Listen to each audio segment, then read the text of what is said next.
పరమశివుని యొక్క లీలామూర్తులలో 13వ మూర్తి హరిహరమూర్తి. అంటే ఆయన యొక్క శరీరంలో సగభాగాన్ని శ్రీ మహావిష్ణువు స్వీకరించారు. అలా పరమశివుణ్ణి ప్రసన్నుణ్ణి చేసుకుని ఆయన శరీరంలో సగభాగాన్ని శ్రీ మహావిష్ణువు స్వీకరించినటువంటి మూర్తిని హరిహరమూర్తి అంటారు. నువ్వు ఎటువంటి భక్తితో ఎటువంటి ఉపాసన చేసి శంకరుని యొక్క శరీరంలో అర్ధభాగాన్ని పొందావో ఆ ఉపాయాన్ని నాకు చెప్పవలసినది అని పార్వతీదేవి నారాయణుణ్ణి ప్రార్థన చేస్తే శ్రీమన్నారాయణుడు పార్వతీదేవికి ఉపదేశం చేసినటువంటి స్తోత్రమే శివాష్టోత్తర శతనామ స్తోత్రం. ఈ శివాష్టోత్తర శతనామ స్తోత్రాన్ని ఆధారం చేసుకుని పార్వతీదేవి శంకరుడి యొక్క శరీరంలో అర్ధభాగాన్ని పొందింది. అది 14వ స్వరూపం. దాన్ని అర్ధనారీశ్వర స్వరూపము అని పిలుస్తారు. మనకి కూడా కావలసింది మనుష్య జన్మ యొక్క పరమ ప్రయోజనం భగవంతుడితో ఐక్యమే కనుక శివాష్టోత్తర శతనామ స్తోత్రాన్ని ప్రదోష వేళలో చదవడం మనకి ఇహమునందు సమస్తమైన కోర్కెలని తీరుస్తుంది, పారలౌకిక సుఖమును భగవంతుని యొక్క అనుగ్రహాన్ని మన యందు ప్రసరింపచేస్తుంది. నిన్నటి రోజున శివనామం గురించి మీతో కొంత నేను ప్రస్తావన చేసి ఉన్నాను. శివో మహేశ్వర అని పిలుస్తారు. ఈ మహేశ్వర అనబడేటటువంటి నామం చిత్రమైనటువంటి నామం. మనకి మంత్రపుష్పం చెప్పినప్పుడు ఒక మాట చెప్తుంటాం, ఈశాన సర్వ విద్యానాం ఈశ్వర సర్వభూతానాం బ్రహ్మాధిపతిర్బ్రహ్మణోధిపతిర్బ్రహ్మ శివో మే అస్తు సదాశివోం అని. సర్వమంగళములకు కారణమైనటువంటి వాడు, సర్వ జగన్నియామకుడు, సృష్టి స్థితి లయలు చేసేటటువంటి వాడు, తానొక్కడే అయి ఉండి కానీ సృష్టి చేసినప్పుడు ఒకడిగా, స్థితికారకుడిగా ఉన్నప్పుడు ఒకడిగా, లయకారకుడిగా ఉన్నప్పుడు ఒకడిగా, మూడుగా కనపడుతూ ఆయన యొక్క అనుగ్రహము చేత జ్ఞానము కలిగినప్పుడు అవి మూడు కావు ఒక్కటే అన్న జ్ఞానము ఎవరి నుంచి ప్రసరిస్తుందో ఆయన మహేశ్వరుడు. ఆయనే మూడుగా కనపడేటటువంటి ఒక్కటి. అందుకే పోతన గారు భాగవతంలో ఒక చోట ఒక మాట అంటారు, 3 మూర్తులకును 3 రూపములకు 3 కాలములకు మూలమగుచు భేదమగుచు తుతి కభేదమయ్యొప్పారు బ్రహ్మమనగ నీవే పాలనయన అని పిలుస్తారు. 3 రూపములకు మనకి సృష్టి స్థితి లయ అని 3 మాటలు వాడుతుంటాం. సృష్టి అంటే పూర్వం లేనటువంటి దాన్ని మన కంటికి కనపడేటట్టుగా ఒక కొత్త వస్తువు తయారగుట, ఒక కొత్త ప్రాణి ఆవిర్భవించుట, దానికి సృష్టి కార్యము అంటారు. స్థితి అంటే వచ్చినటువంటి పదార్థము కొంతకాలం అలా క్షేమంగా ఉండుట. లయము అంటే ఎక్కడి నుంచి వచ్చిందో అక్కడికి వెళ్ళిపోవుట. అయితే చాలామందికి ఒక తప్పు అభిప్రాయం ఉంటుంది. రుద్రుడు లేదా శివుడు అనేటప్పటికీ ఆయన సంహారకర్త, అనగా చంపేస్తాడు బాబోయ్. శంకరుణ్ణి ప్రార్థన చేస్తే ఆయన లయకారకుడు కదండి, చంపేస్తాడంటారు.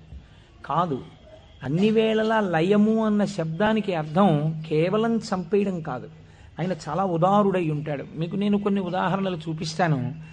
మనకి లయమునందు స్వల్పకాలిక లయము అని ఒక మాట ఉంది. స్వల్పకాలిక లయం అంటే ఏమిటో తెలుసా అండి?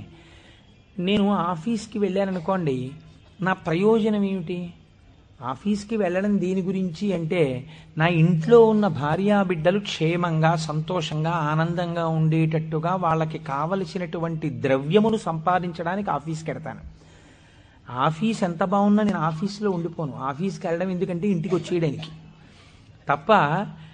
ఆఫీస్కి వెళ్ళి ఆఫీస్లో ఉండిపోవడానికి ఆఫీస్కి ఎవరు వెళ్ళరు, ఇంటికి వచ్చేస్తారు. ఇంటికి వచ్చేస్తే అమ్మయ్యా ప్రాణం హాయిగా ఉందంటారు. మీరు చూడండి, తీర్థయాత్రలకు వెళ్ళిన వాళ్ళు ఓ మాట అంటుంటారు, ఓ 10 రోజులో 15 రోజులో యాత్రకు వెళ్ళినప్పుడు బాగుంటుంది. యాత్రకు వెళ్ళి రాగానే మొదట వచ్చే మాట ఏమిటంటే, భార్య భోజనం పెట్టగానే ఇంట్లో చారు అన్నం అయినా ఎంత సుఖంగా ఉందోనే అంటాడు. తన ఇల్లు అనేటప్పటికీ ఒక తృప్తి. అలాగే మీ యొక్క స్వస్వరూపమునందు మీరు నిలబడినప్పుడు సుఖదుఖములనేటటువంటివి లేకుండా పరమ ప్రశాంతమైన స్థితిలో మీరు ఉంటారు. మీ స్థితి అసలు ఏమిటి? ఆనందకరమైనటువంటి స్థితి. మరి దుఃఖం ఎందుకు వస్తుంది? మనస్సు యొక్క సంకల్ప వికల్పముల వలన దుఃఖం వస్తుంది.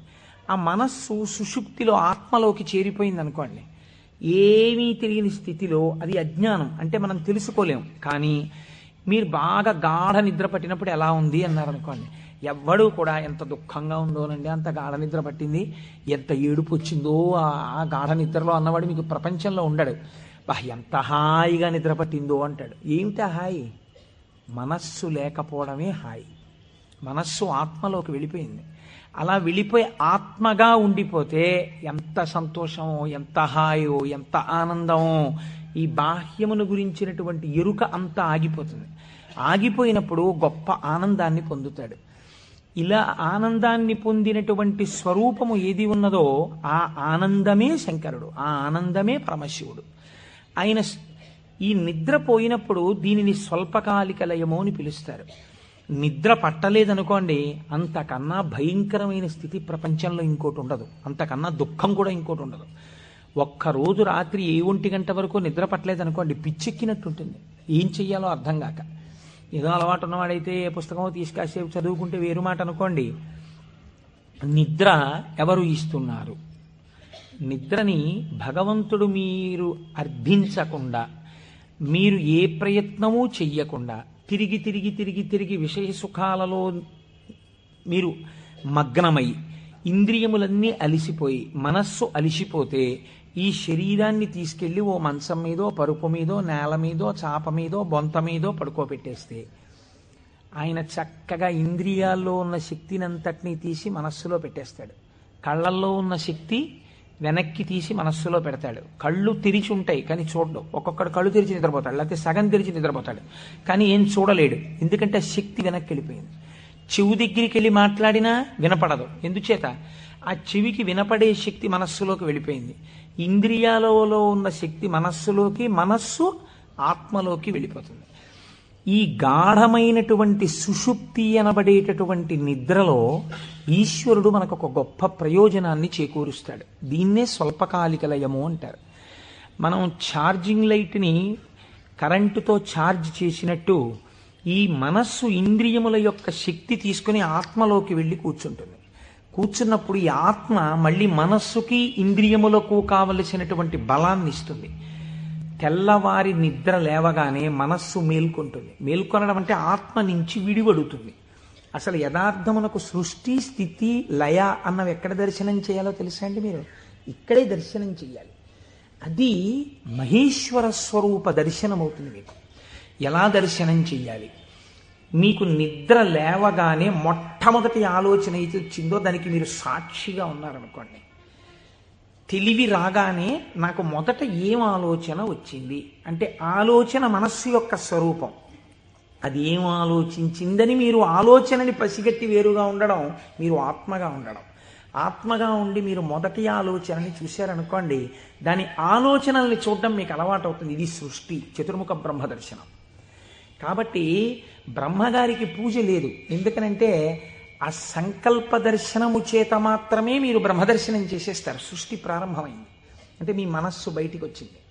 ఇప్పుడు మీకేం కావాలి? స్థితి కావాలి. స్థితి అంటే నిర్వహణ శక్తి కావాలి. కొన్ని సంకల్పములను మనస్సు చేస్తుంది, వీటిని విడగొట్టగలిగిన ప్రజ్ఞ కావాలి. అది వ్యగ్రతతో ఇవాళ ఈ పని చెయ్యి అంటుంది, నేను చేయను. నీకేం, నీ సొమ్మేం పోయింది నువ్వు చెప్తావు, కానీ మూట కట్టుకొని అనుభవించవలసిన వాడిని నేను చేయను అని మనస్సుకు ఎదురు తిరిగి చెప్పి, ఈ మాట చెప్పావు చాలా బాగుంది, ఇది చేస్తాను అని మనసు చెప్పినవి కొన్ని అంగీకరించగలగాలి. ఇలా చెయ్యడానికి మీకు సమర్థత కావాలి. ఇది నిర్వహణ సమర్థత. అడ్మినిస్ట్రేటివ్ ఎబిలిటీస్ అంటారు చూసారా? ఒక కుర్చీలో కూర్చుంటే ఆయన ఆఫీసర్ గారు, ఆ కుర్చీకి ఒక శక్తి ఉంటుంది. ఆ శక్తిని పొంది ఉన్నవాడు స్థితికారకుడు. స్త్రీగా చెప్తే నారాయణి అమ్మవారు, పురుషుడిగా చెప్తే శ్రీ మహావిష్ణువు. ఆయన స్థితికారుడు. కాబట్టి మీరు ప్రాతకాలమునందు తప్పకుండా విష్ణునామం చెప్పాలి. మీరు పూజామందిరంలోకి వెళ్ళి కూర్చోగానే విష్ణునామంతో ప్రార్థన ప్రారంభం కావాలి. అందుకే ఓం కేశవాయ స్వాహ, ఓం నారాయణాయ స్వాహ, ఓం మాధవాయ స్వాహ, గోవింద విష్ణు మధుసూదన త్రివిక్రమ వామన శ్రీధర హృషికేశ పద్మనాభ దామోదర సంకర్షణ అని ఒకవేళ మనకి సరిగ్గా చెప్పడం చేత కాదేమో అని ఋషులు నిర్ణయించేశారు. అసలు పూజ ప్రారంభమే ఆచమనంతో, ఆచమనం విష్ణునామాలతో. ఆ విష్ణువు యొక్క శక్తి మీ యందు ప్రసరిస్తే మీకు సాయంకాలం వరకు ఆ ప్రజ్ఞ అలా వెడుతుంది. ఎందుకంటే జాగృతిలో ఉన్నప్పుడే మీరు ఇంద్రియాల్ని మనస్సుని ఈశ్వర స్వాధీనం చెయ్యాలి. దీనికి కావలసిన ప్రజ్ఞ, మీ ఆలోచనల్ని చక్కదిద్దుకోగలిగిన ప్రజ్ఞ మీ యందు ప్రసరిస్తుంది. కాబట్టి విష్ణు పూజతో రోజు ప్రారంభం కావాలి, విష్ణునామంతో ప్రారంభం కావాలి. తరువాత మీరు అభిషేకం చేసుకోవచ్చు, శివార్చన చేయవచ్చు. నేను అలా చెయ్యవద్దని నేను చెప్పట్లేదు. విష్ణునామంతో ప్రారంభించాలి. మనకి భగవంతుడు ఒక్కడే, కానీ మనకి ప్రయోజనం చేకూర్చడానికి అన్ని రూపాల్ని పొందాడు. రాత్రి నిద్రపోయే ముందు శాస్త్రం అంది 11 మార్లు. ఇంకా నువ్వు నామం చెప్పేసిన తర్వాత ఇక మాట్లాడకూడదు. 11 మాటలు శివ శివ శివ శివ శివ శివ శివ అని 11 మాటలు అనుకుని విశ్రాంతి స్థానమునకు శరీరమును చేర్చేయాలి. ఇక పడుకున్న తర్వాత ఇక మాట్లాడడం. ఇప్పుడు ఈ శివానుగ్రహం స్వల్పకాలిక లయం. సృష్టిని దర్శనం చేశాడు, స్థితికారకుణ్ణి ప్రార్థన చేశాడు. ఈ రోజు చేసినటువంటి పనులన్నీ మంచి పనులైతే నిద్రలో నీకు సాత్వికమైనటువంటి ఆలోచనలు వస్తాయి. సాత్వికమైన ఆలోచనలతో, చిత్తశాంతితో, భయానకమైన కలలు రాకుండా హాయిగా నిద్రపుచ్చగలిగినటువంటి స్వరూపము స్వల్పకాలిక లయమైనటువంటి పరమశివ స్వరూపము. శివనామం చెప్పి నిద్రపోతే నిద్రా సమాధి స్థితి, అది సమాధి స్థితి అవుతుంది. మళ్ళీ లేచాడు, మళ్ళీ సృష్టికర్త దర్శనం చేస్తాడు. తొలితలంపు ఏది వస్తోందో దాన్ని మీరు ఈశ్వరుడి వైపుకి తిప్పడం అలవాటు చేయాలి మనస్సుకి ప్రయత్నపూర్వకంగా. ఫస్ట్ డిక్టం లోపల నుంచి ఏం రావాలో తెలుసా అండి, అది మీరు అలవాటు చేయాలి. అప్పుడు మీరు ఒక రోజుని, కాలమునందు ఒక రోజు అనబడేటటువంటి విభాగమును మహేశ్వరుడిగా మారుస్తున్నారు మీరు. ఇది మహేశ్వరార్చనము. ఒక రోజు మహేశ్వరుడయింది, మీరు ఆ మహేశ్వరార్చన చేత మీరు మహేశ్వరుడైనారు. ఎలా అంటే మొట్టమొదటి ఆలోచన బయటికి వస్తూనే మనస్సుకి ఒకటి అలవాటు ఉండాలి. ఏమిటో తెలుసా అండి అలవాటు? ఇది చిత్రంగా ఉంటుంది. చిలకకి సహజ స్వభావం ఏమిటి? మీరు ఒక పంజరంలోంచి బయటికి తీస్తే ఎగిరిపోవడం. కానీ కొంతమంది చిలక ప్రశ్న అని జ్యోతిష్యం చెప్పేవాళ్ళు ఉంటారు. వాళ్ళు పంజరంలోంచి తలుపు పైకెత్తి చిలకని బయటికి పిలుస్తారు. చిలక బయటికి వచ్చి ఎగిరిపోదు. ఎగిరిపోకుండా వచ్చి అక్కడ పెట్టిన పుస్తకాలని ముక్కు పెట్టి లాగి ఒక పుస్తకాన్ని నుంచి లోపలికి వెళ్ళిపోయి కూర్చుంటుంది. ఆయన తలుపు వేయలేదనుకోండి, అది ఎగరదు, అందులోనే కూర్చుంటుంది. అదేంటి స్వేచ్ఛగా ఎగిరే చిలక ఎగరకుండా ఇలాంటి పనులు చేయడం ఏంటి అంటే ఆయన అలా తర్ఫీదు ఇచ్చాడు దానికి, అందుకని అది అలా ప్రవర్తిస్తుంది. మీరు కూడా మీ మనస్సుకి తర్ఫీదు ఇవ్వడం మీకు రావాలి. నిద్ర లేవగానే అది మొదటి సంకల్పం ఏం చెప్పాలో తెలుసా అండి? ఇప్పుడు నీ ఇంట నీ ఆరాధ్య దైవము, నీ కులదైవం ఎవరున్నారో వారు నువ్వు పడుకున్న వైపు నీ తల ఇటువైపు ఉన్నది. సాధారణంగా నిద్రపోయేటప్పుడు ఎడమ వైపుకి నిద్రపోమ్మని శాస్త్రం. నువ్వు కొంచెం ఓరగిలా పడుకుని కొద్దిగా తల కుడిపక్కకి తిప్పి నీ కన్నులు విప్పితే నీ దృష్టి ప్రసారము తిన్నగా నీ కులదేవతా స్వరూపము మీద పడుచున్నది. అది లక్ష్మీనారాయణులు కానివ్వండి, పార్వతీ పరమేశ్వరులు కానివ్వండి. నేను దాని యందు అభ్యంతర ప్రకటన చెయ్యను, ఉన్నది ఒకటే పరబ్రహ్మం. కనుక ఇది మొదటి ఆలోచన కావాలి. ఇది మనస్సుకి మీరు అలవాటు చేయాలి. అంతేకాని టైం అయిపోతోందని గడియారం వంక చూస్తూ కంగారుగా లేవడం అలవాటు కాకూడదు. మీ తల ఇలా తిప్పి మీ కళ్ళు విప్పితే మీ మొట్టమొదటి దృష్టి ఇలా చెదురుతూ బాగా నిద్రపోయినటువంటి కనులలోంచి జరిగిన మొదటి కిరణ ప్రసారము పరమేశ్వర మూర్తి మీద పడడము చేత పరావర్తనము చెంది ఆ పార్వతీ పరమేశ్వర లేక లక్ష్మీనారాయణ దర్శనము ఇక్కడ జరిగి ఈ కంటితో చూసి లేచిన తర్వాత కాలు పెట్టే ముందు మనస్సు మళ్ళీ సముద్రవసనే దేవి పర్వత స్తనమండలే అని ఒక శ్లోకం చెప్పి కిందకి దిగగానే, గురువుగారు మీరు నాకు ఉపదేశం చేశారు, మీరు చెప్పిన బుద్ధితో ఈనాటి నా రోజు గడుచుగాక అని నేల మీద పడి గురువుగారి పాదాల్ని ఒక్కసారి మనస్సులో ధ్యానం చేసి వారి పాదాలకి శిరస్సు తాటించి పైకి లేవడం. ఇది మీకు అలవాటైందనుకోండి, మీకు తెలియకుండా మీరు మొదటి ఆలోచన రావడానికి సాక్షి. ఇప్పుడు ఈ ఆలోచనని మీరు ఒక దిశానిర్దేశం చేస్తున్నారు. ఇది స్థితికారకత్వం. అసలు నిజంగా ఒడిసి పట్టడం, ఇలా తిప్పడాన్ని యథార్థమునకు ఒక రోజును మహేశ్వరుడిగా మార్చుట కాకుండా ఎక్కడో మహేశ్వరుడు ఉన్నాడు, ఆయన సృష్టికర్త స్థితికర్త ప్రళయకర్త. మీరెప్పటికీ సృష్టికర్త స్థితికర్త ప్రళయకర్త దర్శనం చేస్తారు? లలితా సహస్రనామంలో, లలితా అష్టోత్తరంలో అమ్మవారికి ఒక నామం ఉంది, భావనామాత్ర సంతుష్టాయై నమః. మీ భావన ఎలా ఉందో దాని చేత ఆవిడ సంతుష్టురాలవుతుంది, ఆవిడ ఆనందిస్తుంది. ఇక్కడ మీరు భావన చేస్తుంటే ఈ శక్తి అంతా ఆవిడే, ఇక్కడ ఉన్న శక్తి, ఇక్కడ ఉన్నటువంటి ప్రకృతి వికారమైన శరీరం ఆవిడే. ఇది ఆయన్ని కోరుతోంది. దీన్ని దానితో కలపాలని ఆవిడ తెర పైకెత్తుతుంది. ఇది మాయా అన్న అవనిక ఒక రోజున పైకెత్తేస్తుంది ఆవిడ. అప్పుడు మీరు దాంతో కలుస్తారు. ఇది జీవితంలో అనుసంధాన ప్రక్రియగా వెళ్ళవలసినటువంటి మహేశ్వర స్వరూపం.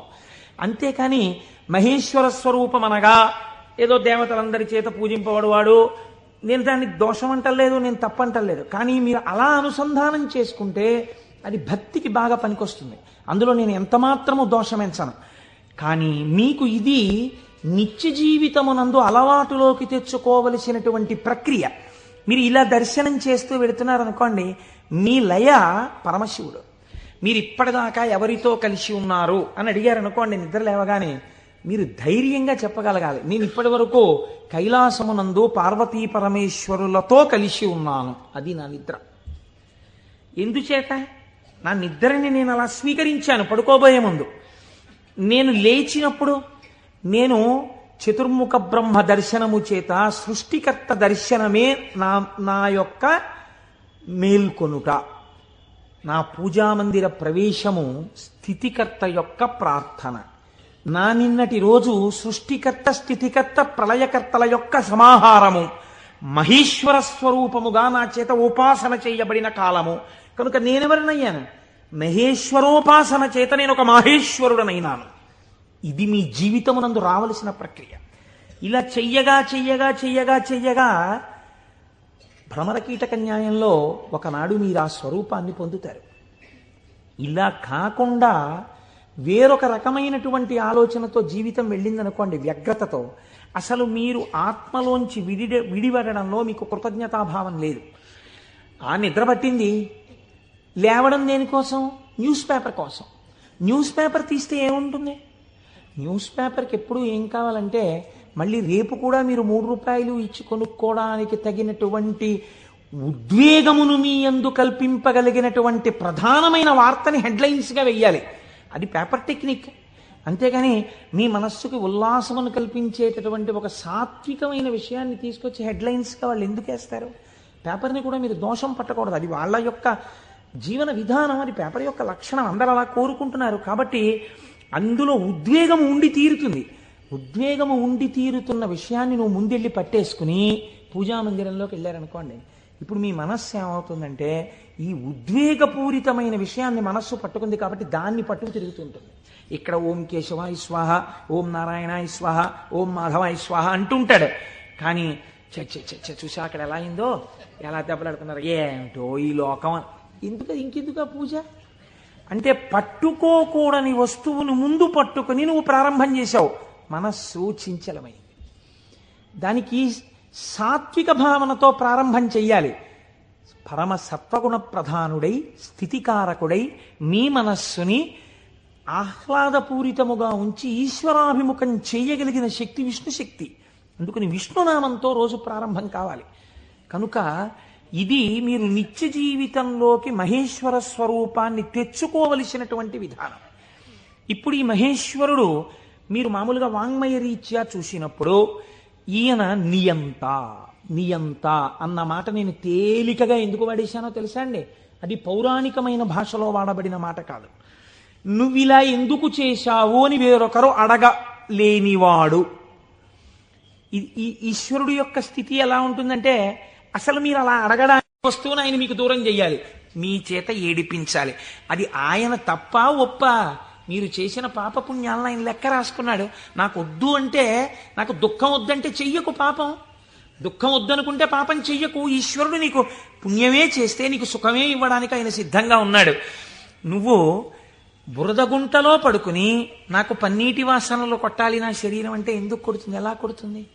నువ్వు ఏం చేశావో దాని ఫలితాన్ని నువ్వు పొందుతూ ఉంటావు. కాబట్టి ఈశ్వరుడు నీ కంటికి కనపడి ఫలితాన్ని ఇవ్వడు. వెనక నుండి ఫలితాన్ని ఇస్తాడు.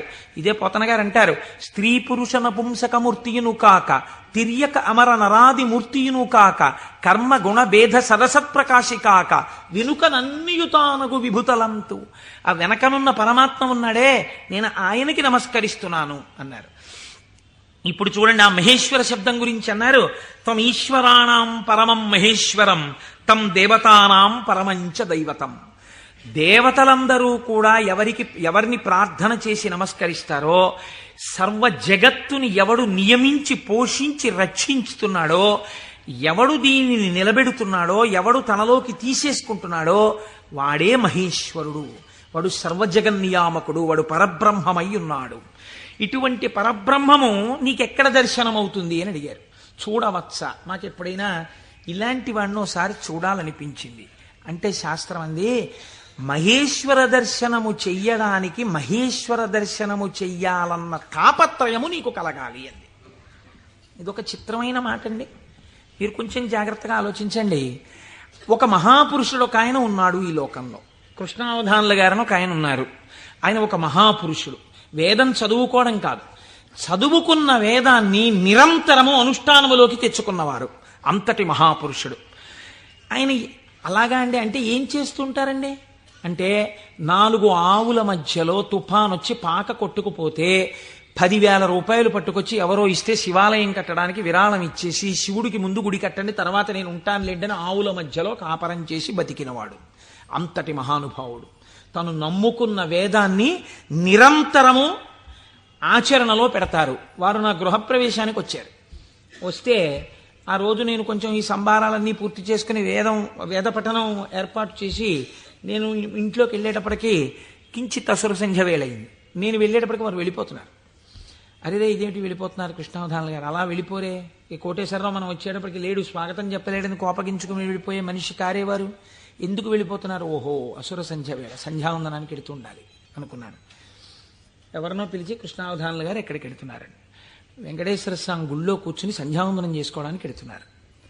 ఆయన సంధ్యావందనం చేయలేదనుకోండి, మీరు నేను అడుగుతామా, అయ్యా మీరు సంధ్యావందనం ఎందుకు చేయలేదండి అని? ఎక్కడ నుంచో కష్టపడి కాకినాడ వచ్చి ఆ వేళకి మాత్రం సభలోంచి లేచి వెళ్ళిపోయి వెంకటేశ్వర స్వామి గుళ్ళో కూర్చొని సంధ్యావందనం చేసుకుని మళ్ళీ తిరిగి వచ్చి సభలో కూర్చున్నారు ఆయన. ఇది తాను చదివినటువంటి వేదాన్ని, తాను తెలుసుకున్న విషయాన్ని ఆచరణలో పెట్టడం. దీనిని శ్రద్ధ అంటుంది శాస్త్రం.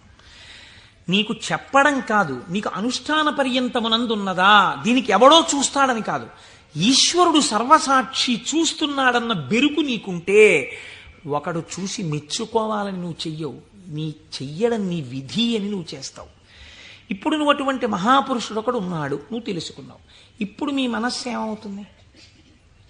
ఎప్పుడైనా కృష్ణావధానుల గారిని చూద్దామనిపిస్తుంది కదండి. ఇప్పుడు రేపు సుబ్రహ్మణ్యేశ్వర స్వామి వారికి మనం ఇక్కడ ఉత్సవం చేయబోతున్నాం. ఆ సుబ్రహ్మణ్యేశ్వర స్వామి వారికి ఉత్సవం చేసిన రోజున కారు దిగి నడవలేక శిష్యులు పట్టుకుంటే కృష్ణావధానులు గారు వచ్చి ఇక్కడ కుర్చీలో కూర్చున్నారనుకోండి, మీ ప్రయత్నం లేకుండా వారు కోటీశ్వరుడని కాదు, వారు పెద్ద ఆఫీసర్ అని కాదు, మోకాళ్ల మీదకి పంచె కట్టుకుని లాల్చీ కూడా వేసుకోకుండా ఓ ఉత్తరీయం కప్పుకుని గుండు చేయించుకుని పిలక పెట్టుకుని 3 విభూతి రేఖలు పెట్టుకుని బొట్టు పెట్టుకుని సరిగ్గా కనపడక కళ్ళు చిప్పిలించి చూస్తున్న కృష్ణావధానులు గారు అడుగు తీసి అడుగేస్తుంటే మీ అందరి చేతులు ఇలా అంటాయి. ఎందుకంటాయి? ఆయన ఒక మహాత్ముడన్న ఎరుక మీకు కలిగింది. ఈ ఎరుక లేకుండా మీరు దర్శనాన్ని వాంఛిస్తారా? మీరు ఒకసారి ఈ శివమహాపురాణాన్ని వినడం అంటే ఒక కథ కింద వినే ప్రయత్నం మీరు చేయకండి. అది మీ జీవితాన్ని అభ్యున్నతి మార్గంలోకి తీసుకెళ్లదు. దాన్ని మీ నిత్య జీవితంలో మీకు ఎలా ఉపయోగపడుతుందో మీరు ఆలోచించండి. పరమాచార్య స్వామి ఎక్కడ మాట్లాడినా ఎప్పుడు మాట్లాడినా అలాగే మాట్లాడేవారు. ఎప్పటి కథల కిందో వారు మాట్లాడేవారు కాదు, ఇప్పుడు నీకు ఎలా పనికి వస్తుందో వారు మాట్లాడేవారు. అది ఒక సద్గురువుకు ఉండవలసిన లక్షణం. అందుకే నడిచే దేవుడయ్యారు మహానుభావుడు. కాబట్టి చూడండి, ఇప్పుడు మీకు కృష్ణావధానులు గారు అంటే తెలిసింది, వారిని చూడాలి అనిపిస్తుంది. ఉదాహరణకి వారు రాలేదనుకోండి సుబ్రహ్మణ్యోత్సవానికి, ఎందుచేతంటే వారి శరీరం చాలా డస్సిపోయింది, పెద్దవారు అయిపోయారు. కానీ మీరేమంటారు? కృష్ణావధానులు గారు ఎక్కడ ఉంటారంటే ఒకసారి వెళ్ళి మేము దర్శనం చేసుకొస్తాం అంటారు. అమ్మ ఈ టైంలో వెళ్ళండి, ఈ టైం కాకుండా వెళ్ళకండి, వారికి ఇబ్బంది, పెద్దవారు అయిపోయారు, ఈ సమయంలో వెళ్ళండి దర్శనం ఇస్తారు. మీరేం చేస్తారు? ఇంత డబ్బు పాడు చేస్తున్నాం, పోతే పోయింది, కారు ఎక్కివో 500 పెట్టుకుని వెళ్ళొద్దాం అని ఒక ఆదివారం నాడు పొద్దున అలా కృష్ణావధానుల గారి దగ్గరికి వెళ్ళొచ్చిన వాళ్ళు ఎంతమందో నాకు తెలుసు. కారు వేసుకుని వెళ్ళి ఓ అరడజన అరటిపళ్ళు ఏవో ఇచ్చి ఒక్కసారి ఆయన్ని చూడగానే, ఇప్పుడు మీకు ఆయన గురించి ఆయన ఏం చెప్పుకోరుగా, కానీ మీరు ఆయన్ని చూస్తుంటే, ఆయన కూర్చుంటే, మీరు ఎక్కడి నుంచి వచ్చారమ్మా అని అడుగుతుంటే, ఆయన ఏదో 4 శ్లోకాలు చెప్తుంటే, ఆ గొంతు తడబడిపోతుంటే, పెద్దవారైపోయి వారు మాట్లాడుతుంటే మీ మనసు ఆర్ద్రమైపోతుంది. మీకు తెలియకుండా మీ కన్నుల వెంట నీళ్లు కారుతాయి. అబ్బా ఏం మహాపురుషుడు, ఏం మహాపురుషుడని పటికి బెల్లం తినేసిన నోరు తీపిగా ఉన్నట్టు మళ్ళీ కారెక్కి వచ్చేస్తారు ఇంటికి. ఎందుకు వెళ్ళారు ఆ ఊరు 500 కారు చేయించుకుని? మీకు తెలిసింది కాబట్టి కృష్ణావధానుల గారంటే, కాబట్టి కదా మీరు దర్శనం చేశారు. మహేశ్వరుడు అంటే సృష్టికర్త, స్థితికర్త, ప్రళయకర్త అని నేను ఒక మాట చెప్పాను అనుకోండి, అది మీకు ఏం ఉపయోగపడుతుందని నేను ప్రశ్న వేస్తున్నాను. మీరు ఆలోచించండి. నేను ఈ మాట అన్నాను, అనుసంధానం మీరు కాలగతంలో ఒక రోజులోకి తెచ్చుకోండి, మీకు మహేశ్వర దర్శనం కలుగుతోంది అన్నాను. అది మీకు ఉపయుక్తం.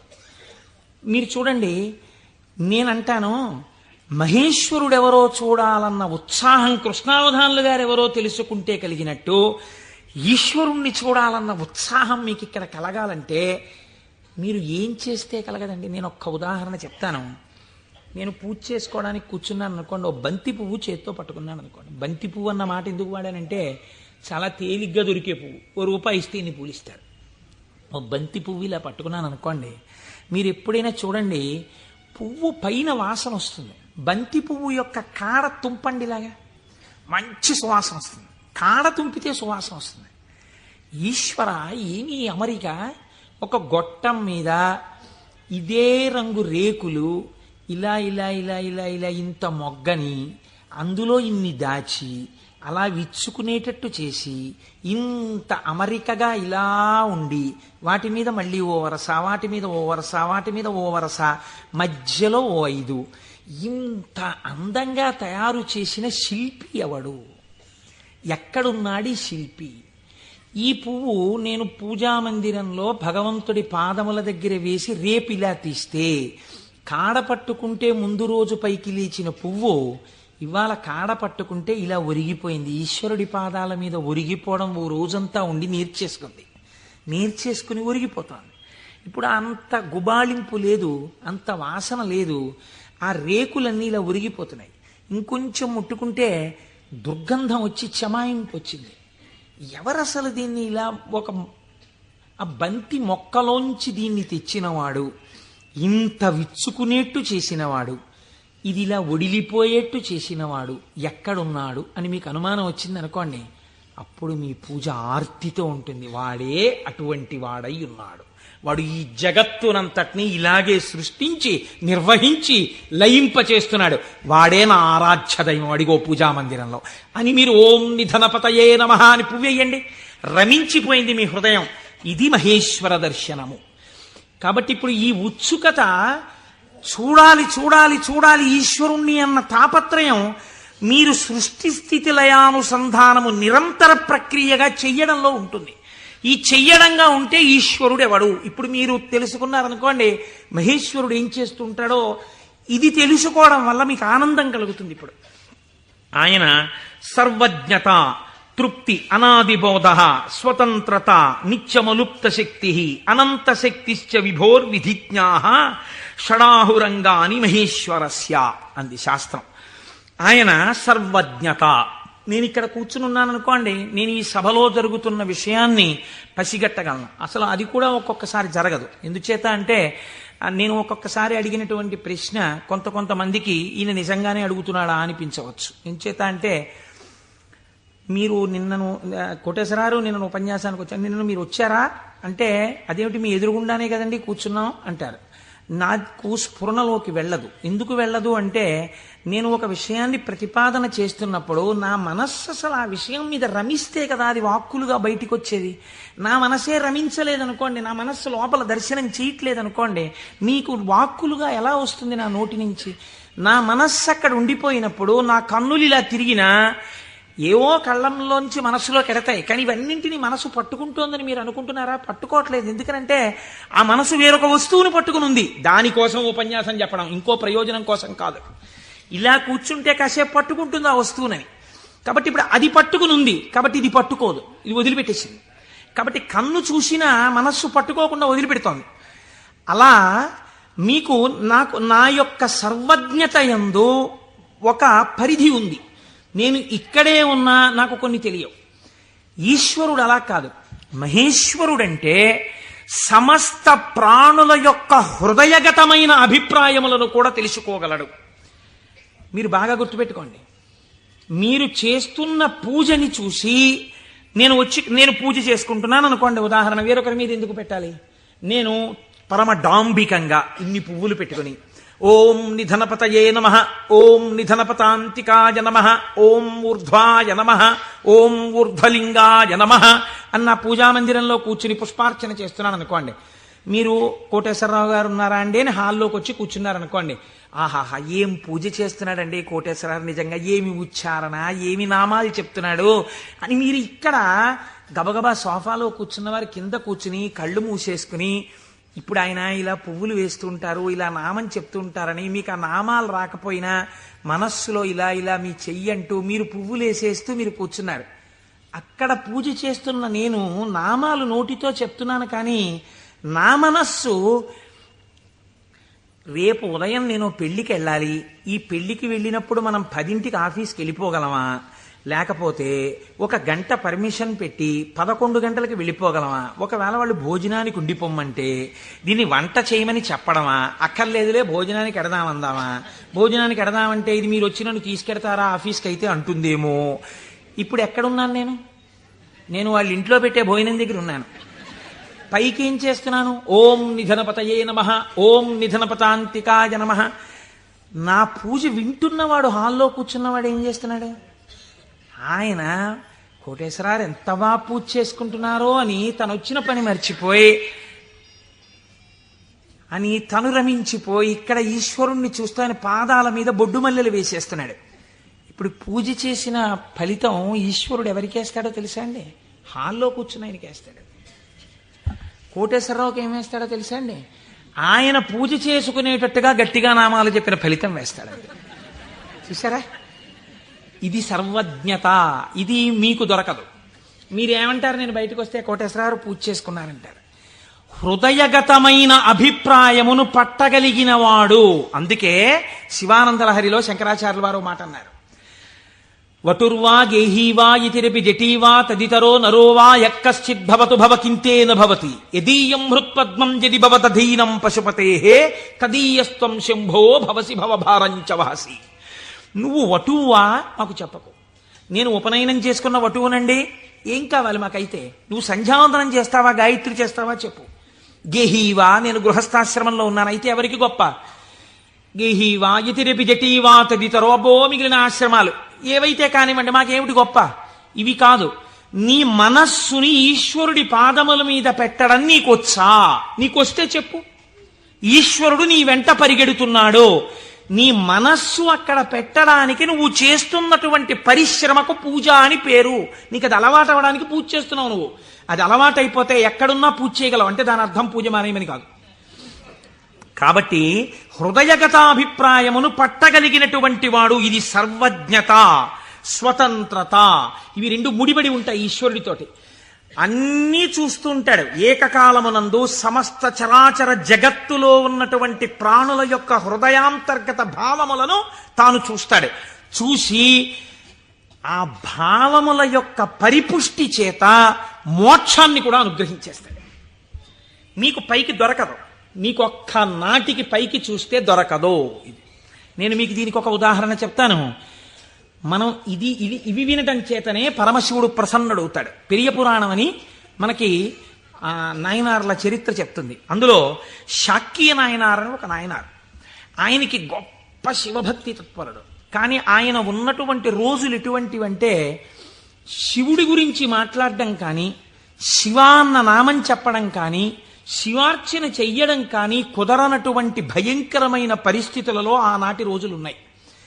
లోపల పరమభక్తి, శివారాధన చెయ్యాలని. కాంచీపురంలో ఉండేవాడు మహానుభావుడు. శివలింగాన్ని ఒక దాన్ని తీసుకొచ్చి రోడ్డు మీద పెట్టారు ఆ రోజుల్లో. ఈయన కోరిక ఏమిటంటే మనసులో ఒక్కసారి ఆ శివలింగం దగ్గరికి వెళ్ళి ఇన్ని పువ్వులు పట్టుకొని కాస్త 2 నామాలు చెప్ప శివలింగం మీద పూలెయ్యాలని. ఆ రోజుల్లో పరిస్థితి ఏమిటంటే శివలింగం మీద పూలు ఎవడైనా వేశాడో, శివుడికి నమస్కరించాడో ప్రళయమే. కాబట్టి ఇప్పుడు ఎలా శివ పూజ చేయడం? ఆయన ఏమించుకున్నాడంటే మార్గం, శివార్చన చేయని వాడిలా పైకి కనపడాలి, లోపల శివార్చన చేస్తున్న కోరికకి తీరాలి. అందుకని ఆయన అటుగా వెడుతూ రోజు అన్నం తినే ముందు కళ్ళంబట నీళ్లు పెట్టుకుని, శివ నీ పూజ చెయ్యకుండా ఎలా తిననయ్యా అన్నమని ఆ రోడ్డు మీద ఉన్న శివలింగం దగ్గరికి వెళ్ళి, శివుడివా నువ్వు శివుడివా అనో రాయి తీయడం. ఇంత పెద్ద చామంతి పువ్వు నా చేత్తో పట్టుకున్నాను అనుకుని శివట నిలబడేసేవాడు. లోపల చామంతి పువ్వు వేశాను, శివుడివా అని మళ్ళీ ఇలా తీయడం, శివ అని మళ్ళీ ఇలా ఓ రాయేయడం. ఇంత బొడ్డు మల్లె వేశాను. పరమశివుడి పాదాల మీద ఏం పడ్డాయో తెలుసా అండి? చామంతి పూలు, మల్లెపూలు పడ్డాయి. చూసే వాళ్ళందరూ ఏమనుకున్నారో తెలుసా అండి? వీడు అసలు నిజంగా మన మాట వింటున్నవాడు, చూసావా శివలింగం మీద రాళ్ళు వేస్తున్నాడు వీడు, వీడిని మనం చాలా గౌరవంగా చూడాలనుకున్నాం. లోకానికి అర్థం అవుతుందా, శివుడికి అర్థం అవుతుందా? శివుడికి అర్థం అవుతుంది. ఇది శాక్యనాయనార్ జీవితం, ఇంతే ఆయన పూజ. ఇది ఆర్తిలోంచి వచ్చిన పూజ. ఒకరోజు ఆయన అన్నం తినడానికి కూర్చున్నాడు, భార్య వడ్డించింది. వడ్డిస్తే అన్నం తినబోయాడు. శర్వహ అనో నామం జ్ఞాపకానికి వచ్చింది. ఈ అన్నం నాకు పెట్టినవాడు శంకరుడు, లోపలికెడితే జీర్ణం చేస్తున్నవాడు శంకరుడు, అగ్నిని ఆదేశించి అన్నాన్ని ఉడికేటట్టుగా నా ఇంట పాచకుణ్ణి చేసినవాడు శంకరుడు, నీటిగా ఈ అన్నం ఉడికేటట్టు కలిసినవాడు శంకరుడు. నేను శంకరుణ్ణి, నేను పశువు తిన్నట్టు ఈ అన్నం తినడానికి వచ్చాను. ఇవాళ శివలింగం మీద 4 పువ్వులు వేయడం మర్చిపోయానని అన్నపు పళ్ళెం దగ్గర లేచి భార్యకి చెప్పకుండా పరుగున శివలింగం దగ్గరికి వెళ్ళాడు. పూజ చేయకూడదు, పరిస్థితులు ఎలా ఉన్నాయి? నిలబడి 4 రాళ్లు తీసి శివుడివా అని మళ్ళీ వేశాడు. వేస్తూ ఇంతకన్నా చెయ్యలేకపోతున్నానయా అని కన్నుల నీరు కార్చాడు. వెంటనే ఈశ్వరుడు ఆయనకి నటరాజమూర్తిగా సాక్షాత్కరించి తనలోకి కలిపేసుకున్నాడు. ఇప్పుడు మీరు చెప్పండి, శాక్యనాయనార్ జీవితంతో మీకేమర్థం అవుతోంది? మహేశ్వరుడన్న శబ్దం చేత మీ సంకల్పములను, మీ హృదయ శుద్ధిని, మీ చిత్తశుద్ధిని చూడగలిగినవాడు. ఇది ఆయన స్వతంత్రత. ఇప్పుడు మీరు బాహ్యంలో ఆయన లోపల చేసింది మీకు తెలియదు. అంటే శంకరుడి మీద రాళ్లు వేసినటువంటి వాడికి మోక్షం ఇచ్చినవాడు శంకరుడు అని మీరు సిద్ధాంతం చేశారనుకోండి, మీరు నేను అలా వేస్తే ప్రమాదాలు వస్తాయి. కాబట్టి లోపల ఏ భావనతో ఒక్క రాయి వేసినా దాన్ని భావనకి అనుగుణంగా తీసుకుని ఉద్ధరించి, చాలు చాలు పొంగిపోయాను రా నీ భక్తికని